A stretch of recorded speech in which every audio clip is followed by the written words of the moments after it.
A court's decision about Gruyere stink. A desperate text came through from my best friend, Travesty. A headline followed, Court rules Gruyere can be used to describe U.S. cheeses. Later, I read the decision of the U.S. Court of Appeals for the Fourth Circuit, which asserted that, to the American purchaser, Gruyere primarily signifies a type of cheese, and not a way of life. My best friend, Brooks, and I know better. On a December morning in 1998, he and I stood on a train platform in western Switzerland. We'd bought tickets from Geneva to nowhere in particular, and we'd arrived right on time. The conductor called out, "Gruyères." Needing not even an exchange of glances to know our next unplanned move, we exited the train to find a storybook village on steep foothills with purple Alps in the distance. The siren song of cheese beckoned. Brooks and I aren't twins, though it feels that way sometimes. Our mothers knew each other when they were pregnant and imagined us as friends. We've been inseparable for 47 years. We've experienced each other's entire lives.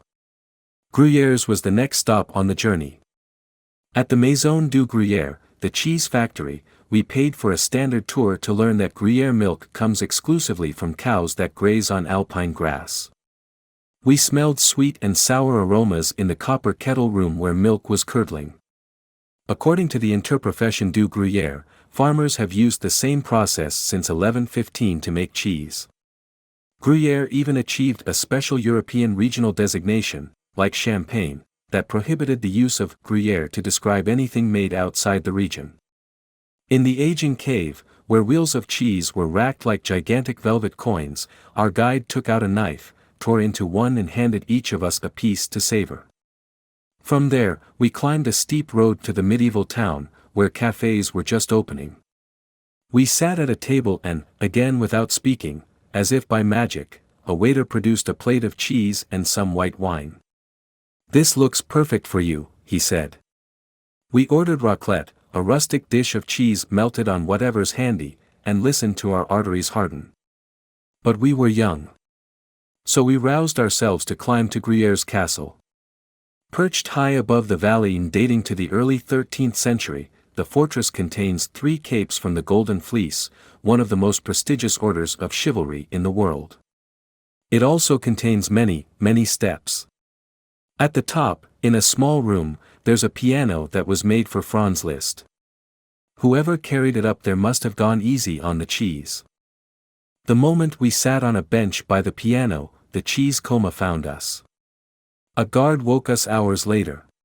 The castle was closing and the sun was setting behind the mountains. Stumbling down the hill, we caught the last train of the day. Those memories stick with me, along with the cholesterol. None of it meant anything to the appeals court, however. The judges affirmed a district court ruling that the Gruyère label cannot be trademarked. Americans have voted with our wallets in favor of generic cheese by purchasing more ersatz domestic Gruyère than we buy of the authentic Swiss stuff. Having experienced the region, the people and the product in its native setting, Brooks and I believe the Fourth Circuit has used runny logic.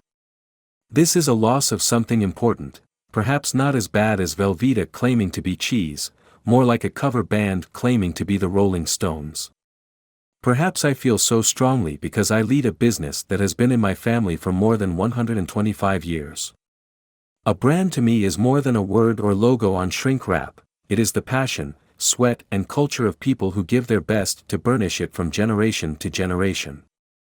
Those who seek the real Gruyère will find it not by its label but by the love on that Swiss mountainside. It's worth the trip.